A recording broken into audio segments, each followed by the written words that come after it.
जैसे मैंने आपको बताया कि हमारे लंग्स की जो क्षमता है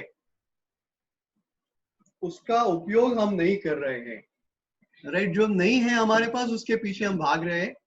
जो हमारे स्कोप में है, जो हमारे सहज हम कर सकते हैं, उसके ऊपर हम ध्यान नहीं दे रहे हैं। ओके, सो हमारे लंग्स में 2.5 लीटर के आसपास प्राणवायु ऑक्सीजन हमेशा रहता है, और हमारे लंग्स की क्षमता 3600 3.5 लीटर प्राणवायु या 3.5 क्यूब लीटर 3500 क्यूबिक सेंटीमीटर प्राणवायु हम ले सकते हैं। हमारे रेगुलर ब्रीदिंग में हम 500 भी नहीं लेते, हम बहुत कंजूसी करते हैं हमारे ब्रीदिंग में। तो क्या करना पड़ेगा, हमको इसकी मात्रा बढ़ानी पड़ेगी। वील हैव टू इंक्रीज दी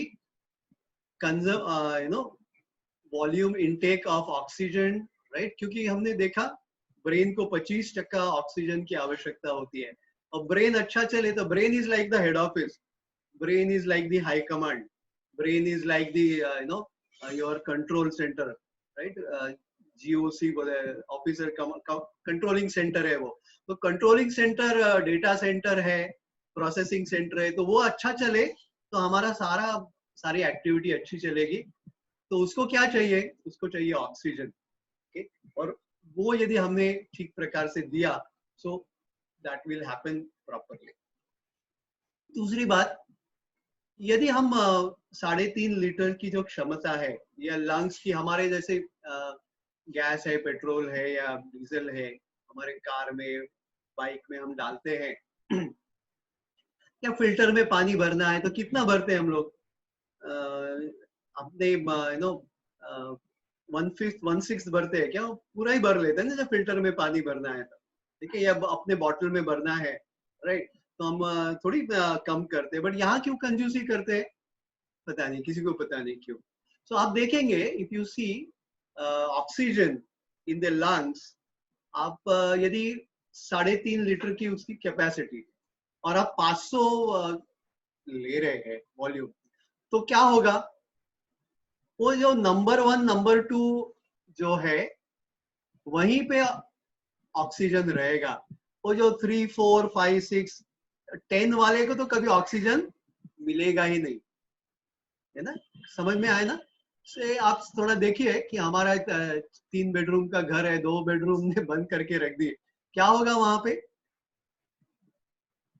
कचरा बढ़ेगा, बाकी का होगा, बाकी के लिए सब खुली छूट हो जाएगी।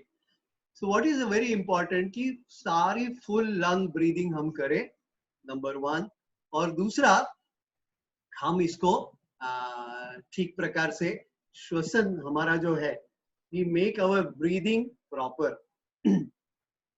और दूसरी बात, सेकेंड पार्ट, आपने ये, if you see the cursor, बीच में यहाँ पे ये लिवर दिख रहा है, स्टमक दिख रहा है, यहाँ पे एक डायफ्राम है, ये बाकी का ये है। तो यहाँ पे भी आप देखेंगे बहुत सारे लिम्फ नोड्स है।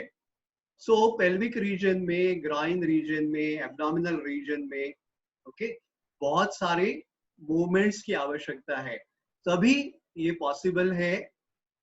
तो क्या इसका मतलब क्या है, जो हमारा डायफ्राम है, हमारा पेट और हमारा चेस्ट जो है, उसके बीच में एक पार्टीशन है, ओके, उस मसल का नाम है डायफ्राम। तो डायफ्राम के मूवमेंट्स बहुत जरूरी है। It's very important that we take adequate oxygen, और वो एडिक्वेट ऑक्सीजन तभी पॉसिबल है, तभी संभव है, जब हम हमारे पेट का और सीने का पूरा इस्तेमाल करेंगे, right. That is the purpose, that is the way we should do it, correct। So breathing सब लोग करते हैं, everybody is breathing, but full lung breathing, rhythmic breathing, okay, yogic breathing हम नहीं करते, कैपेसिटी ब्रीदिंग या breathing to your full lung capacity हम नहीं कर पाते हैं। तो ये बहुत ही सरल है, it is a very simple technique, but it will give you manifold benefits. इतनी फायदे आपको इसके मिलेंगे कि आप इसको क्या बताएं, right. So let us practice this.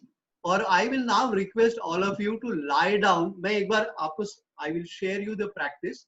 मैं एक बार टेक्निक आपको बताता हूँ, and then you go into a lying down shavasana में, या आप लेट जाइए and see the effect of the abdominal and the chest breathing fully, कैसे वो होता है. सिर्फ बैठ के करना इज ओके, वो जो जिसको बहुत सारा प्रैक्टिस है वो कर सकते हैं. But initially we recommend that you do this for some time, 10-15 दिन उसको, क्योंकि वो आपको, आज हम लोग क्या कर रहे हैं, our capacity is very limited. हम लोग ठीक प्रकार से ब्रीदिंग नहीं कर पा रहे हैं, राइट. तो क्या करना पड़ेगा हम लोगों को, we should lie down in a position and then do. आपने कभी छोटे बच्चे को देखा होगा 1 साल का, और जब सोता है तो ऑब्जर्व इज ब्रीदिंग. उसका पेट बराबर फूलता है जब वो श्वास लेता है, जब श्वास छोड़ता है तब पेट अंदर जाता है. हमको पता ही नहीं चलता कि हमारा पेट